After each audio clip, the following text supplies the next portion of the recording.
Good morning, students. 11th class, chapter number 10 and chapter name is International Business. International business में अभी जो हमने पहले किया उसमें meaning of international business and next nature of international business. उसके बाद क्या क्या प्रॉब्लम्स फेस करनी पड़ती हैं जब हम इंटरनेशनल बिजनेस करते हैं, and next difference between internal trade और एक्सटर्नल ट्रेड। आज करेंगे रीज़न क्या है इंटरनेशनल बिजनेस के, तो रीजंस देखेंगे आप यहाँ पे। Country can not produce equally well और चीपर ऑल दे नीडेड। कोई भी कंट्री इक्वली गुड्स प्रोड्यूस नहीं कर सकती जो चीपर होते हैं, जो सस्ते होते हैं, तो इसलिए हमें ज़रूरत पड़ती है इंटरनेशनल बिजनेस की। किसी कंट्री में किसी गुड्स को प्रोड्यूस करना चीप होता है, किसी कंट्री में उसी गुड्स को प्रोड्यूस करना महंगा होता है, कॉस्टली होता है। सेकंड पॉइंट आता है इसका, there is a unequal distribution. इसमें क्या रहता है? अनइक्वल डिस्ट्रीब्यूशन रहता है, एक जैसा डिस्ट्रीब्यूशन नहीं रहता नेचुरल रिसोर्सेज का। अलग अलग कंट्री में जो हमारे नेचुरल रिसोर्सेज हैं, जो प्राकृतिक संसाधन हैं, वो अलग अलग कंट्री में डिफरेंट डिफरेंट होते हैं। थर्ड पॉइंट आता है availability of different factor of production.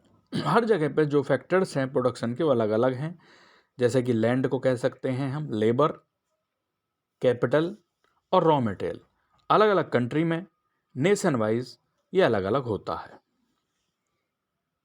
Fourth point, difference in labour.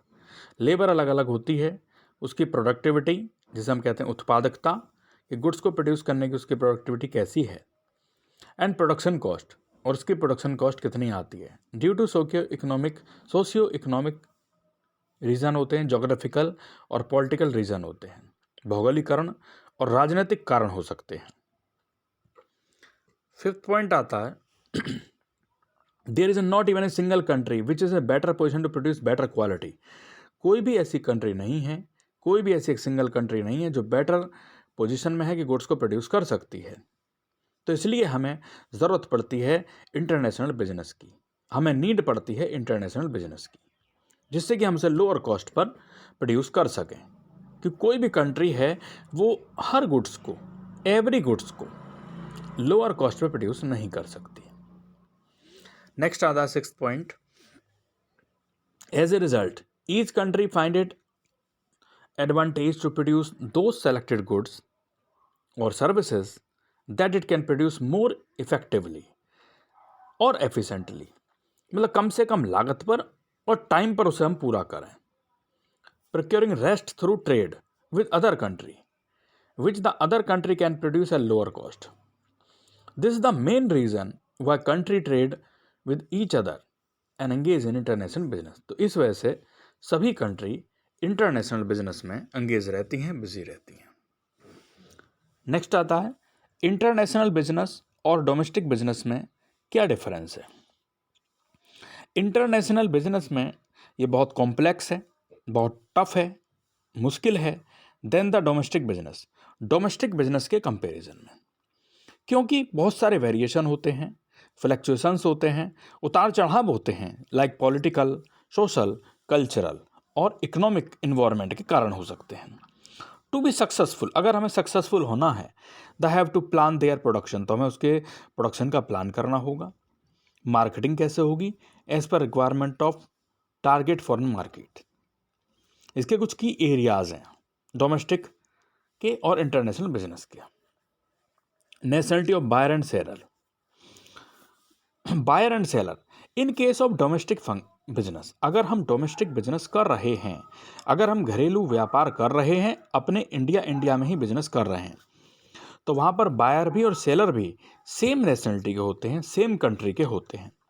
जबकि इंटरनेशनल बिजनेस में बायर भी और सेलर भी अलग अलग कंट्री के होते हैं। सेकंड डिफरेंस आता है nationalities of other stakeholders. Stakeholders क्या होते हैं? स्टेक होल्डर्स एम्प्लॉयज़ हो सकते हैं, सप्लायर हो सकते हैं, शेयर होल्डर हो सकते हैं, पार्टीज हो सकती हैं, जनरल पब्लिक हो सकती हैं, who interact with business firm, जो बिजनेस फर्म को इंटरेक्ट करती हैं। In case of domestic business में जितने भी स्टेक होल्डर होते हैं वो बिलोंग्स टू वन कंट्री, वो एक कंट्री से बिलोंग करते हैं, जिनकी कॉमन लैंग्वेज होती है, एक जैसी भाषा होती है, बोलचाल में वो एक लैंग्वेज यूज़ करते हैं, उनकी वैल्यूज़ एक होती हैं, बिहेवियर पैटर्न सेम होता है।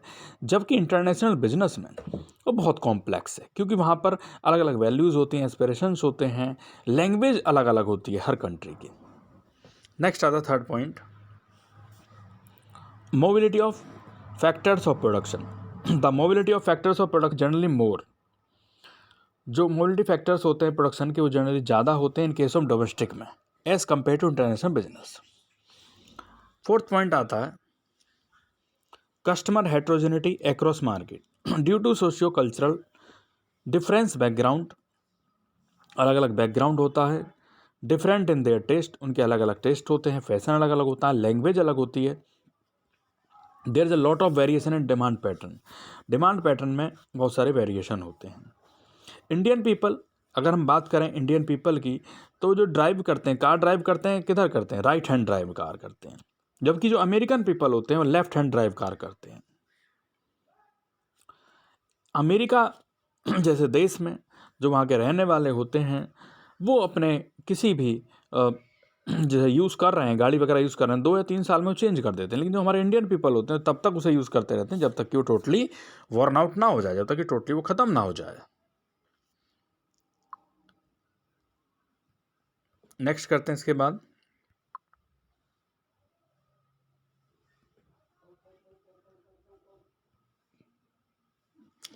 नेक्स्ट आता है different in business system and practices, different and more international businesses compare to domestic business. बहुत सारे डिफरेंसेस होते हैं इंटरनेशनल बिजनेस में डोमेस्टिक बिजनेस के कंपैरिजन में।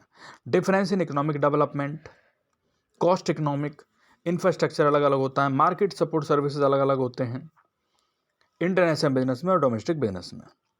Adopt their production, finance, human resources and market plan as per condition prevailing in the international market. Political system and risk, political factors जैसे कि types of government, political ideology have great impact on business operation. Firm dealing with internal trade need to make special efforts to understand the political environment.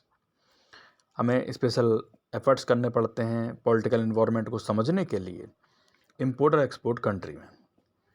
7th आता है business regulation and policies. Each country has its own set of laws, हर country के अपने अपने law होते हैं, अपने अपने कानून होते हैं, रेगुलेशंस होते हैं। Tariff and taxes and policies differ from nation to nation, हर किसी देश की जो नीतियाँ होती हैं वो अलग अलग होती हैं। Most of the firm there is some kind of discrimination against foreign product, services and capital. Next आता है currency used in business transaction. Another different factor जो होते हैं डोमेस्टिक के और इंटरनेशनल बिजनेस के, वो करेंसी का एक मेन रीज़न होता है। हर देश की अपनी अपनी अलग अलग कंट्री होती है, एक्सचेंज रेट होता है जो उसमें फ्लक्चुएशन में हेल्प करते हैं। इस फ्लक्चुएशन से difficult for from fix price of their product, कि भाई जो प्रोडक्ट है उसका प्राइस फिक्स करना बड़ा मुश्किल होता है प्रोडक्ट का और सर्विसेज का। तो स्टूडेंट्स, आपको यहाँ तक अपना वर्क कंप्लीट करना है अपनी नोटबुक में। Thank you students.